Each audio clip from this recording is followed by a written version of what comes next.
Welcome. In front of me is a Nothing Phone 2A, and today I'll show you how you can hard reset this device through settings.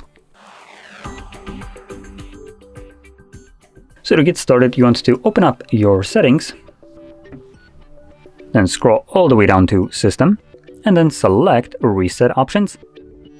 Erase all data. This will present you with a list of data that will be removed by this process. I recommend getting acquainted with this, and if there's something in this list that you'd like to preserve, make a backup copy of it before you begin. Now, assuming you have done that already or you simply don't want to, you can select Erase All Data. If you have some kind of screen lock, you will need to confirm it right here, and then select Erase All Data once more. Now this will begin factory resetting your device, and this process will take a couple minutes to finish up, maybe about a minute.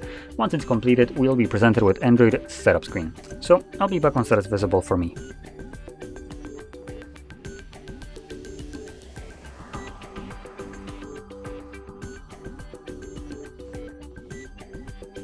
And as you can see, the process is now finished, and you can set up your device however you like. Now, if you found this very helpful, don't forget to hit like, subscribe, and thanks for watching.